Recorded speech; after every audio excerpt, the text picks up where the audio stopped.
And we start with the Fox News alert. You've been seeing this video for over a week. The suspect in the murder of the UnitedHealthcare CEO Brian Thompson has now been officially charged.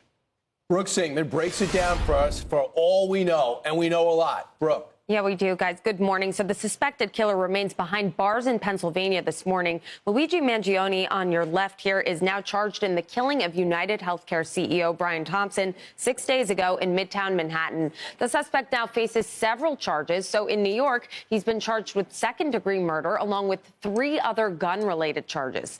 And in Pennsylvania, he faces 5 more charges, including forgery, carrying a gun without a license, and lying about his identity to officers. His arrest came after a tip from a McDonald's more than 230 miles from Manhattan in Altoona, Pennsylvania. Authorities say the 26-year-old was carrying a gun believed to be the one used to shoot Thompson. Local officials hailing the employee who made the call to authorities as a hero. Listen. In some dark corners, this killer is being hailed as a hero. Hear me on this. He is no hero. The real hero in this story is the person who called 911 at McDonald's this morning. Mangione also had clothing and a mask similar to those worn by the shooter when police arrested him Monday, as well as writings suggesting ill will toward corporate America. New York City Mayor Eric Adams speaking to the arresting officer yesterday. Hey, Tyler. I guess we found your guy. Yes, we as New Yorkers, we appreciate it. And you just did a great job, heads up policing. You took a dangerous person off the street. We thank you so much. It was great to do. More than happy to do it. I can't say I was expecting it waking up this morning. Meanwhile, a former roommate of Mangione says he can't believe Luigi is the man suspected of pulling off this heinous crime. Watch this. Unfathomable, knowing the kind, person that I saw and knew. I remember he said he had a back issue and he was hoping to get stronger in Hawaii. It also weighed on him that he knew that there was an impending surgery. Several questions still remain surrounding the shooter's motive as police in both states continue to investigate the case. Ainsley, over to you. It's so strange, Brooke. On his X account, there's a picture of an X-ray. We don't know if that's his surgery, but it has some hardware in this person's back. So apparently in chronic back pain constantly, according to residents that he lived with in Hawaii. But we'll get to that. Thank you so much, Brooke. Great job. All right, who is this guy? He's from a prominent Italian-American family in Maryland. His grandparents started a few country clubs. They also own some healthcare facilities and real estate companies. And according to friends in Hawaii, he wanted to distance himself from this wealthy life. His family on social media said that they were shocked. They were devastated. Now, then his school, he went to the Gilman School, which is in Baltimore. Now, that is a very prominent school. It's all boys. He was there from 6th grade until graduation. He graduated in 2016. It costs about $40,000 a year to send your children there. And many senators, many governors graduated from the Gilman School. His friends called him likable, athletic, studious, on the quiet side, had an interest in technology and robotics, and he was the valedictorian of his high school.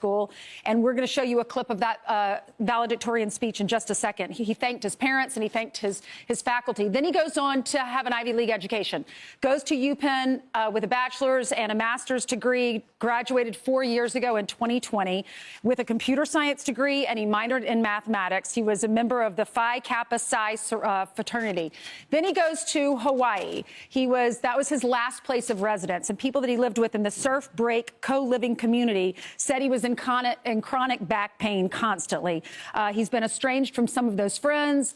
Apparently, he left like 2 years ago. That was the last time he had that address. But then he went back, I'm reading in some of the reports, started a book club. Many people left that book club because they didn't agree with some of the book choices. The NYPD is saying his writings expressed anger at corporate America. There's a 3-page manifesto where he was complaining about the healthcare industry. He said, "These parasites had it coming. I do apologize for any strife and trauma, but it had to be done." So he's an anti-capitalist. He had some leanings on his Facebook page or some of his social media that leads us to believe that. Right. And of course, you mentioned he was valedictorian. Here's a little of his speech from high school. The people in our lives, especially our parents and teachers, had such huge roles as well. I'd like to personally thank each of you for sending your sons here, as I can't imagine the class of 2016 without any one of these men on stage. Further, thank you for all the time and love you have put into our lives. You've instilled values in us, fed and clothed us, and simply been there for us every step of the way.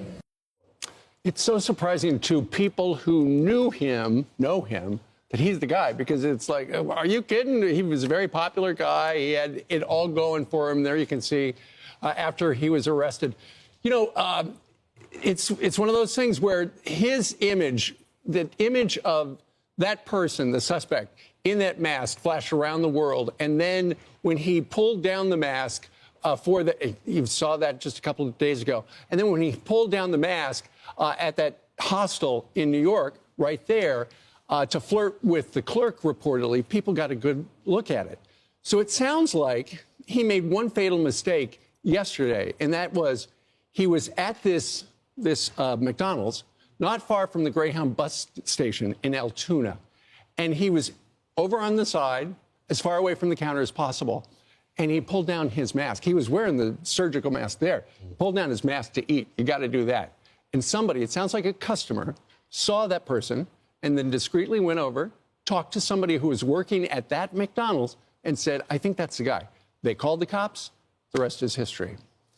So I talked to someone high up in the NYPD Police Department. They essentially said, look, before they captured him, they had everything but his identity, fingerprints, DNA. They had things that show that he was an activist in that sense, and they were getting closer and closer. And it was just old-fashioned style police work, put out an image, get it to the public, and see if they can track this person down. And they did that. So it just goes to, show if you see something, you say something. But the question is, Brian, that the family members, friends, people that were close to him, not recognize the photo that was put out there for all of us to see? Yeah, that family's going to make a statement shortly. Everybody knows him. Evidently, they got a huge charity. They have a huge, it looks like a huge club there that they converted in the 1980s. So they're of wealth. He's got a BA. He's got a master's. He seems to have everything. But something went wrong when he left Hawaii, it seems. And he came back. He didn't even go to the same place, didn't keep in touch with the same friends. And I see this one posting on social media where he has a lot of nutritional things on there. He says, one of his friends, he's supposed to be, I guess, at the wedding. Hey, I need you to call me. I don't know if you're okay in just or just in an isolated place, but I haven't heard from you in months. You made commitments to me for my wedding, and if you can't honor them, I need to know so I can plan accordingly. Wow. And just another note, Eric Adams brought up something that is way overdue. You have to have a mask law. There's no reason for this guy to be wearing a mask, right? So you have to, if you go indoors, you got to take that mask off. If you go into a cab, you got to take the mask off. He's going to push Hochul to make a statewide rule about masks because people are using that to their advantage to commit crimes. Most of the criminals. NYPD said that he gave the Unabomber's manifesto a rave review. He wrote 13 reviews on books on Google Reads, and he follows on X Edward Snowden, Joe Rogan, AOC. They say his writings expressed anger at corporate America. Hats off to the person who recognized him, because I have to be honest, the pictures of you see right now, I don't think that looks like the guy that had the hood, that had the mask. I wouldn't have recognized him. When I was talking to the cops yesterday, they said that the eyebrows were the bushy eyebrows is what got them to figure out who it was. Right. I will say this: he did have another manifesto that was set to be released on YouTube that has since been brought down. That's right. He had it. Sometimes you can go in the background of YouTube and schedule a post to be blasted out there. YouTube is not going to let it was supposed to be blasted out at 6:45 last night. Not the handwritten one they found on him. Exactly. That was 3 pages. We've got some new additional details. Apparently, when he was apprehended at the McDonald's, he was found with $8,000 in cash, $2,000 in foreign currency. And the suspect said about that, I don't know where that money came from. It must have been planted. I don't have that kind of cash. And so you mentioned a moment ago that his X account features an X-ray of somebody who's had back fusion surgery. And you mentioned how when he lived in Hawaii, one of the managers there said that chronic back pain impacted everything in his life. He says, including his ability to have a romantic life or enjoy surfing. And what's interesting is when you think about, and the manifesto talks about greed and in the healthcare industry, That guy's 26 years old. What happens when you are 26 years old? You are knocked off of your parents' health insurance in many cases. We don't know if he was on his parents' health insurance, but that is, you can have your kids on it until 26. If he's been impacted back by that, was that part of it? And when you, apparently, according to the cops here in New York, when you read his 3-page note that he was found with, and it was handwritten because he didn't want a digital trail, it echoes what was found on those 3 gun casings, about deny and all that other stuff. And it looks literally like he was caught red-handed. He had the gun, he had the note, he had the fake ID, and he's got the face. Well, the big thing now is going to be, since this was done in Manhattan, it will be Alvin Bragg's case to try between the court. The cops that I speak to want the feds to step in. Now, of course, in New York State, there is no death penalty.